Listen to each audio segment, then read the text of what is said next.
സന്ദീപ് വാര്യരുടെ ഈ കടന്നുവരവിനെ ഏറെ സന്തോഷത്തോടെയാണ് ഞങ്ങളെല്ലാവരും നോക്കിക്കാണുന്നത്. അദ്ദേഹത്തിൻ്റെ കഴിഞ്ഞ കാലങ്ങളിലുള്ള നിലപാടുകളൊക്കെ മാറ്റി മതേതരത്വത്തിൻ്റെയും ജനാധിപത്യത്തിൻ്റെയും സൗഹാർദ്ദത്തിൻ്റെയും ഒരു ഭൂമി, രാഷ്ട്രീയ ഭൂമിയിലേക്ക് അദ്ദേഹം കടന്നു വന്നിരിക്കുകയാണ്. ഏറെ സന്തോഷമുണ്ട്.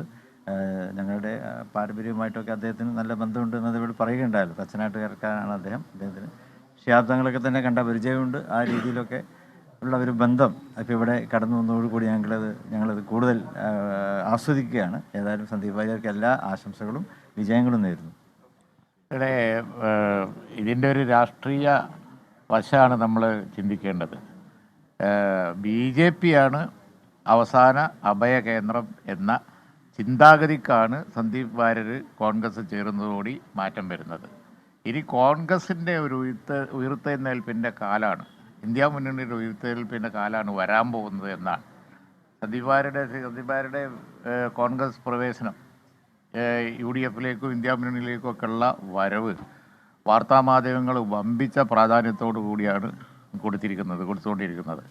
മാത്രമല്ല, ഇന്നലെ പാലക്കാടുണ്ടായ ഷോ ഒക്കെ ഇതിനു മുമ്പൊന്നും കാണാത്ത തരത്തിൽ അത്ര അധികം വലിയ ആവേശം ഉയർത്തി. അതിൻ്റെ കാരണം അതാണ്. എല്ലാം കഴിഞ്ഞ് BJP ആണ് ഇനി എന്ന ഒരു ചിന്താഗതിക്കാണ് മാറ്റം വരുന്നത്.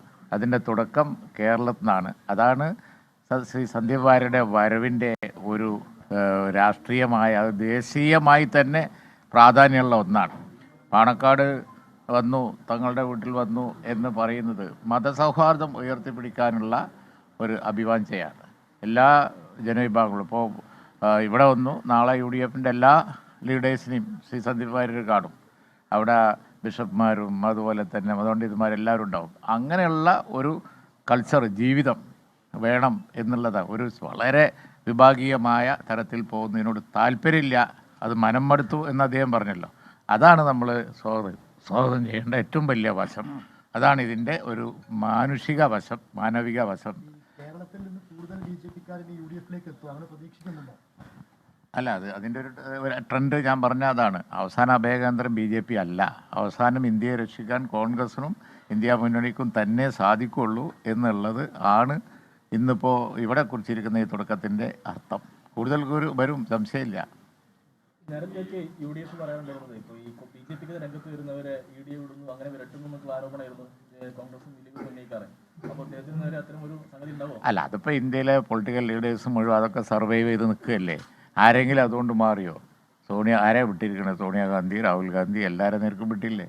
അതുകൊണ്ടൊന്നും ആരും പാണക്കാട് തറവാടിലെത്തിയതിനു ശേഷം സന്ദീപ് വാര്യർ മാധ്യമങ്ങളെ കണ്ടു. അതിൻ്റെ പിന്നാലെ പാണക്കാട് സാദിഖ് അലി ശിഹാബ് തങ്ങളും PK കുഞ്ഞാലിക്കുട്ടിയും മാധ്യമങ്ങളോട് സംസാരിച്ചു. ഈ വരവ് മതസൗഹാർദ്ദത്തിൻ്റെയും മതസഹിഷ്ണുതയുടെയും പ്രതീകമായിട്ടാണ് ഇവർ രണ്ടുപേരും പ്രതികരിച്ചത്. മാത്രമല്ല, BJP നേതാക്കന്മാർക്കെതിരെയുള്ള കടുത്ത വിമർശനങ്ങൾ ഇന്നു മുതൽ ഒഴിവാക്കുന്നുവെന്നും ഇന്ത്യൻ നാഷണൽ കോൺഗ്രസിൻ്റെ കാര്യങ്ങൾ, അവദാനങ്ങൾ പാടിപ്പുകഴ്ത്താനായിരിക്കും ഇനി തൻ്റെ ശിഷ്ടകാലം എന്നുകൂടി സന്ദീപ് വാര്യർ സാക്ഷ്യപ്പെടുന്നു.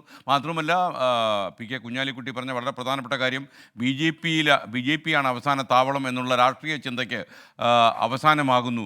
കോൺഗ്രസും ദേശീയ മുന്നണിയും ഇന്ത്യ മുന്നണിയുമാണ് അവസാന ഉയർത്തെഴുന്നേൽപ്പിൻ്റെ ശ്രമത്തിൻ്റെ ഭാഗമായി അവിടെയാണ് അന്ത്യാഭയം എന്ന രീതിയിൽ PK കുഞ്ഞാലിക്കുട്ടി സംസാരിക്കുകയും ചെയ്തു.